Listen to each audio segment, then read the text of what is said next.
Os tempos estão mudados.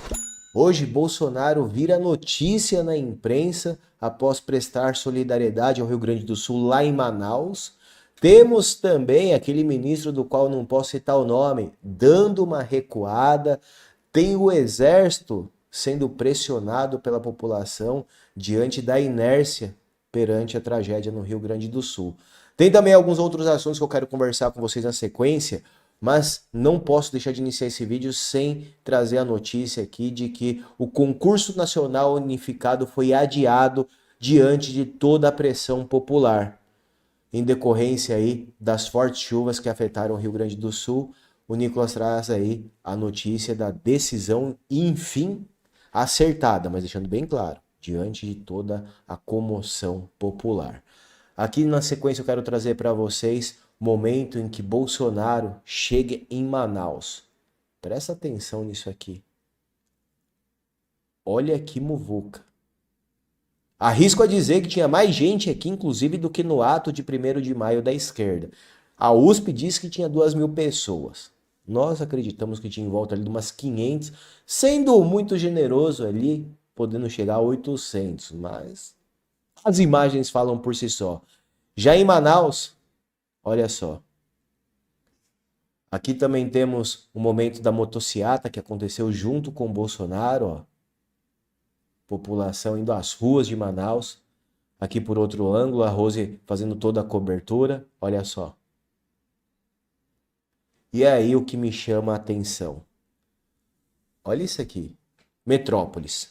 Bolsonaro chega a Manaus e presta solidariedade aos gaúchos. O ex-presidente foi recebido por uma multidão no Aeroporto Internacional Eduardo Gomes nesta sexta-feira, 3 de maio. Gente, é só eu ou vocês também estão achando os tempos muito mudados? Metrópolis trazendo duas informações em uma mesma notícia, tudo sem criticar Bolsonaro? Tem muita coisa acontecendo que a gente não tem nem noção. Não é possível. Olha só. Bolsonaro prestando solidariedade aos gaúchos e ainda com aeroporto lotado. Aqui a matéria pelo Metrópolis, ó. Ainda no texto eles dizem, ó. Aqui. Bolsonaro prestou apoio às famílias vítimas da chuva do Rio Grande do Sul em Santa Catarina. Abre aspas, solidariedade aos gaúchos, que nosso bom Deus os conforte. Fecha aspas, disse o presidente. Acreditem se quiser. É o Metrópolis trazendo essa notícia. Aqui, ó. Momento em que Bolsonaro faz o discurso. Tempos mudados. Assim como... Primeiro, não, deixa eu trazer aqui uma informação antes de eu trazer um outro ponto que eu quero mostrar para vocês que mostram o caminho desses novos tempos. O Mário Naval, acho que é assim que fala, o gringo lá que vem fazendo toda a cobertura acerca aí de tudo que o Elon Musk vem trazendo sobre o Brasil, traz uma novidade. Entrevista ao vivo, ex-presidente Jair Bolsonaro. Junte-se a nós em um espaço exclusivo com o ex-presidente Jair Bolsonaro enquanto ele discute a batalha pela liberdade de expressão entre o Elon Musk e o Supremo brasileiro. Algumas pessoas, vou até trazer aqui, ó, como o Biel, fizeram uma análise dizendo: não é a hora, não sei se você sabe, mas o Brasil tem prioridades maiores, como as enchentes do Rio Grande do Sul, e assim como ocorreu com a Guerra de Israel, que cancelaram a primeira live e essa deveria ser adiada também.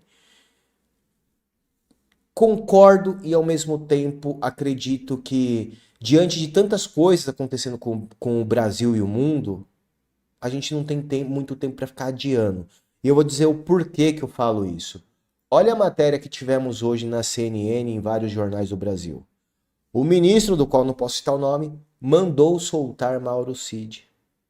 Ex-ajudante de ordem de Jair Bolsonaro está preso desde 22 de março no batalhão de polícia de exército. E agora, do Neida, às vésperas aí da entrevista de Bolsonaro, ele resolveu libertar Mauro Cid. Falta o Felipe Martins e com isso, diante dessa decisão, aumentou a pressão pela liberdade de Felipe Martins também. E com isso a gente também já consegue puxar o couro pelo o outro coronel lá, o coronel Naime, que também está detido. Então por isso eu acredito que seja também um momento que a gente vai ter que criar para que esse debate volte aí ao foco. Porque tem muita gente prejudicada que precisa da justiça. É óbvio, a vida fala em primeiro lugar, assim como está acontecendo lá no Rio Grande do Sul, toda a mobilização que eu quero trazer para vocês, inclusive agora um pouquinho sobre isso, mais esse assunto, mas a gente também não pode deixar aqueles que estão presos injustamente de lado. São vidas também. Então, acredito que vai ter que se criar um momento e amanhã teremos aí essa entrevista de Jair Bolsonaro com o gringo lá, com o jornalista gringo. E aqui na sequência eu quero voltar os assuntos sobre o Rio Grande do Sul, Santa Catarina também, sobre o Sul. O governador Jorginho Melo traz aqui, ó, Santa Catarina presente. Assim que a tragédia do Rio Grande do Sul começou, enviamos equipes do nosso corpo de bombeiro e polícia militar para ajudar os irmãos gaúchos. Até o momento, os catarinenses já resgataram quase 400 pessoas e 30 animais em situação de risco.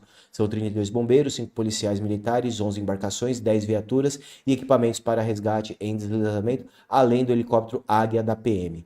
E claro, sem prejudicar o trabalho e monitoramento que estamos fazendo em Santa Catarina, vamos enfrentar essa batalha junto. Então, esse aqui é o posicionamento do Jorginho Melo. Aqui eu quero trazer, ó, o Tuca trazendo, ó, bombeiro do Rio de Janeiro lá no resgate. E aí ele faz o questionamento que eu quero trazer para vocês também. Cadê o exército? Fica a interrogação. E a Jamile mostra. Prefeito de Bento Gonçalves desistiu de esperar pelos helicópteros do exército. Inacreditável. Isso aqui eu vou fazer questão de trazer o áudio para vocês da entrevista que ele dá e do momento que ele fala que desistiu. Olha só. Um helicóptero, a gente tem centenas de desmoronamentos aqui em Bento Gonçalves, a gente tem dezenas de famílias que ainda estão desaparecidas, que a gente ainda não tem acesso, são mais de 400 pessoas que a gente precisa buscar ainda. A gente estava esperando desde anteontem ainda um helicóptero, a gente esperou a madrugada inteira, o dia inteiro com o helicóptero, precisava de um tempo bom. A gente está agora sem chuva, a gente está com um tempo que pode ser voar, que pode voar nesse momento, a princípio. Mas infelizmente os helicópteros do Brasil, do Exército Brasileiro, não conseguem voar em qualquer tempo, tem que ser um tempo específico e muito bom. Nós decidimos uma coisa muito importante aqui em Bento. A gente não vai esperar por helicóptero. A gente vai fazer do nosso jeito de Bento Gonçalves, do jeito do Rio Grande do Sul. Nós vamos pegar com os nossos braços, o nosso pessoal, bombeiros, militares. A gente vai pegar o nosso pessoal da Defesa Civil, da Prefeitura, os nossos voluntários, os nossos cidadãos de Bento Gonçalves. A gente está passando por cima de desmoronamentos, a gente está abrindo picadas no mato, a gente vai enfrentar tudo que é obstáculo, mas a gente vai buscar todos os nossos cidadãos de Bento Gonçalves. A gente não vai ficar esperando e a gente vai fazer do nosso jeito. Rapaz, que vergonha, que vexame. E lembrando, né? Quero puxar até já aqui o que o professor Guilherme traz. Helicópteros do empresário Luciano Hang chegaram voando e seguem voando em resgate. Helicópteros civis seguem auxiliando em resgate. Mas até agora, 0 helicópteros do governo federal auxiliaram no resgate porque, segundo Lula, não tem teto para voar. E aqui, ó, temos vários vídeos, o governador Tarcísio já trouxe, tem outros vídeos aí do próprio Luciano Hang, tem muitos vídeos mostrando helicópteros trabalhando, mas todos estes de civis, de governos estaduais, 0 do exército, 0 do governo federal. Talvez seja apenas questão de prioridades. Afinal, o comandante do exército vai à China para estreitar relações militares. Matéria de hoje, agora 6h06 da tarde, comecinho da noite aí. Feio? E para finalizar, eu quero trazer o que o Eduardo Cavendish traz. Enquanto o velho da van está mandando helicópteros pessoais para resgatar pessoas no Rio Grande do Sul, o que os bilionários da Faria Lima estão fazendo? Leman, Esteves, Moreira Salles. Desses, somente um não pode ter conta em rede social. Adivinha qual deles? São nesses momentos que nós conseguimos ver os lados da moeda, conseguimos perceber que, pelo menos eu espero, né, que todos vocês que me assistam aí estejam desse mesmo lado que eu me posiciono, o lado do bem, o lado da direita, o lado que trabalha por um Brasil melhor, em toda situação de risco sempre se mobiliza. assim como foi no Fica em Casa, assim como foi nos outros enfrentamentos, sempre é a turma que faz a corrente e faz acontecer. Enquanto a esquerda tá aí, ignorando mais uma vez o povo gaúcho, o povo do Sul. Lembrando, não é a primeira vez que acontece. Em 2023 não foi diferente. Compartilhem esse vídeo, mostrem todas essas situações para aqueles que ainda insistem em fingir que nada está acontecendo e que insistem em pensar no mundo paralelo que o atual governo faz algo pelo Brasil. Nessa situação, fica escancarado. Só não vê quem não quer, tá cada vez mais desenhado.